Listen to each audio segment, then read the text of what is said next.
We just got here. I'm seeing the bait exploding. I have to make some casts while I see fish here. Just see what it is. I gotta see. Oh, baby! Hell on! Oh, it's off! No! Hey everybody, Matt here from Finbomb, and I'm down in Baja, California, fishing from shore. I just got a nice needlefish, and there's jack rivali, roosterfish, cabria, barracuda, spotted bass, and a ton of other species to catch. I'm fishing super close to water, which means I'm getting drenched, and so is my gear. That's why I'm super stoked that I put in Boca Bearings Orange Soul Hybrid ceramic bearings first. That way I can just rinse my gear off before bed and know that my gear is going to last the rest of the trip and years beyond. So follow along as we fish from Baja Norte all the way down to Baja Sur. Hey, we're on!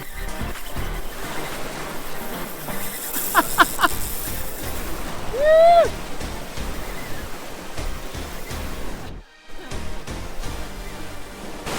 Let him time himself out a little bit. Try and keep this one on the hook instead of pulling it right out.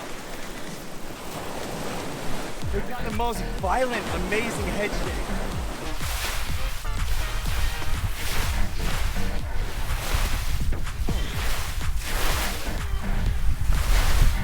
Here it comes. Also extremely strong fish.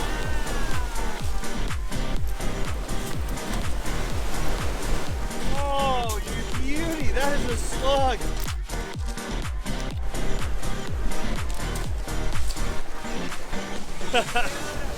Oh, Baja does not fail.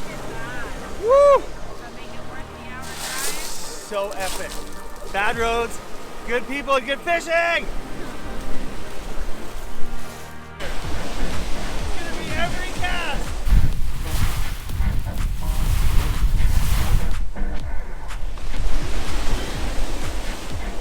Yeah!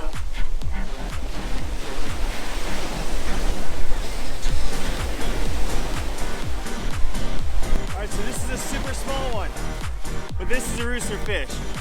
Awesome fighters, and they taste great at this size too. Let's get it back in the water.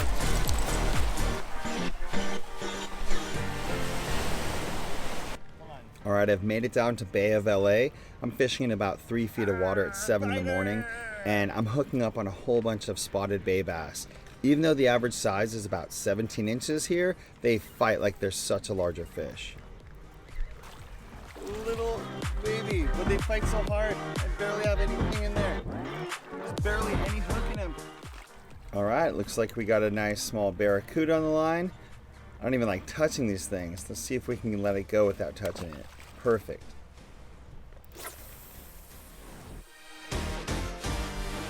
These bass are violent. God, I love them. And they're not even huge. They're just violent here.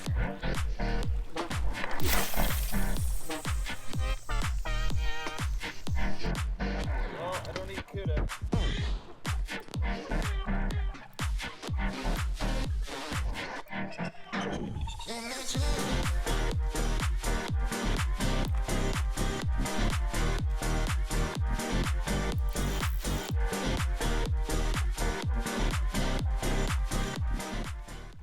As I catch fish after fish, I have to take a second to just look around at the sheer beauty of where I'm at, and also watch where I'm stepping. There's starfish and sea urchins everywhere.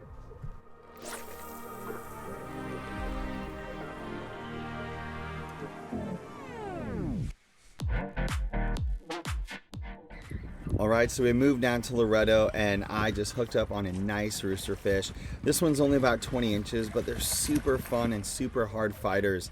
The birds are working, there's tons of bait below, as you can see, right at the waterline, right at the jetty rocks, and these fish just keep coming. This is one of my favorite fish to catch. It's called a triggerfish, down here known as cochito. Super hard fighters, and they taste great. And down here, they usually put it into ceviche. Looks like this puppy I've met on the beach wants to grab a bite. And these two are cabria, arguably one of the best tasting fish down here in Baja. All right, remember those two cabria I just showed you? Well, one of them wasn't so easy to land. I actually got the fish stuck with the lure under a huge boulder about 40 feet out in about 6 feet of water, which is just at my head. So I had to climb in the water and actually get this fish out from underneath the rock, and luckily I was able to save not only my lure, but this tasty fish. Oh my God. Oh my God. And if you haven't guessed it yet, yes, inadvertently my reel is getting dunked in salt water. Super glad that I put in the Boca bearings before this trip. That way I can just rinse it off and my reel is not trashed. All right, let's check out another spot. When you're casting lures like this that are expensive over reef like this, that's not going to give if you get stuck, it's really important to have a perfect cast. Spinners can have less issues, especially going into the wind, but sometimes you want to use a reel like this. This is a Shimano Trank, so you want to use your open face reel that has a bit more power and maybe a bit more slimmer, or for whatever reason you prefer this. But if you goof up your cast, you're probably going to let that lure sink. It's going to get stuck in the reef, and you're going to have to jump in with a mask and snorkel to get it back. So it's nice to have Boca bearings that are super smooth and precise to just launch that lure as far as possible without getting a backlash.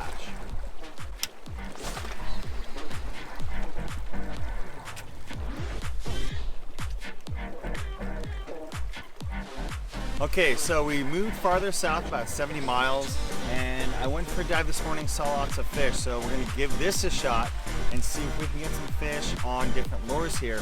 There's a reef just over there that looks really, really good where those rocks are in front of the hotel. So we're gonna go down there and try it out.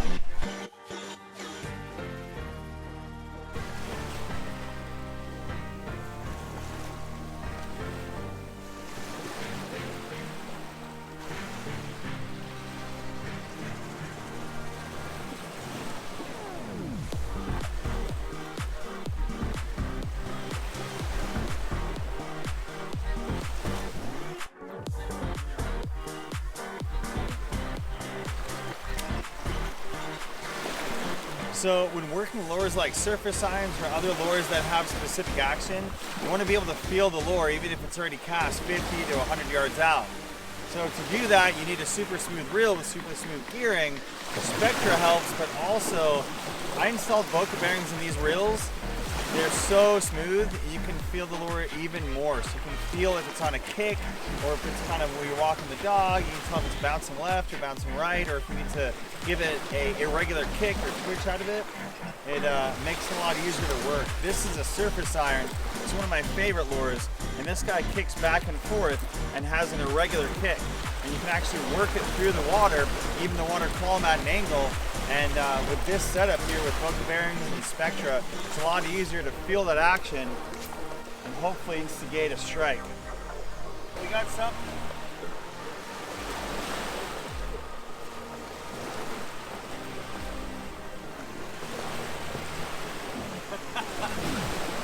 Well, isn't that the cutest, smallest little guy you ever saw in your whole life? It's like a little grouper. Look at the size of bait. I'd say that's about 70% of the size of this fish. Isn't that awesome? The East Cape was super fun, but we've now moved to Cabo San Lucas, about to check out the shore bite. So far from what I've heard in the parking lot, it's been super tough lately, but I'm gonna give it a shot anyway.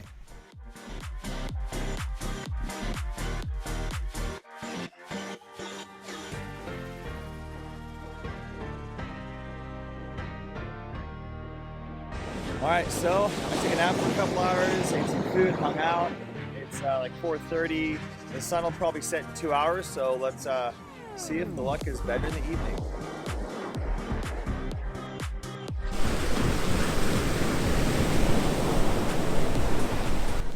So as far as the evening luck thing, well, that didn't pan out so well, but it was absolutely gorgeous casting into the sunset.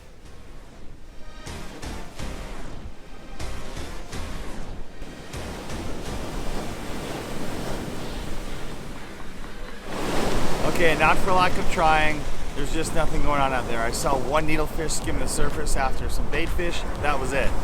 So, we go to bed and wake up at 5 o'clock and get here before the sun rises, and hopefully then we'll get some Sierra, maybe a Dorado. See you then.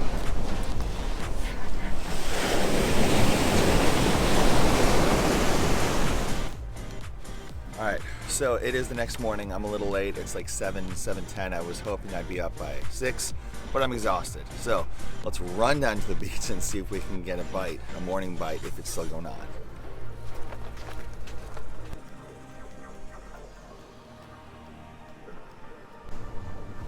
All right. I'm going with a heavier lure to start. Let's hope I didn't miss the bite. I saw one guy with a fish on the way down. Looked like a fresher fish, wasn't all dried up, so let's go.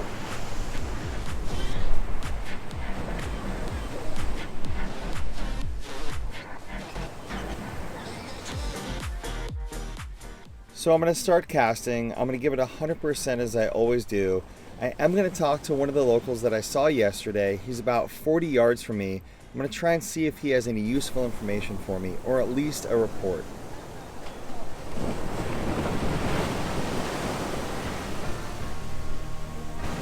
Alright, so that's someone that I talked to yesterday who got a couple, and seems like no one else is getting anything right now. Keep casting, that's all I can do. So as it turns out, I do keep casting into the night, and then the next morning at 5 a.m. and that night, and then the next morning early and that night as well. And you know what? It looks like I just came at the wrong time to the wrong place, and that's okay, because that's fishing. But man, the scenery sure was a 10 out of 10, and I'm super stoked to have tried. I think what I'm gonna do next is get a ponga for the day and see how I do there. So look out for that video.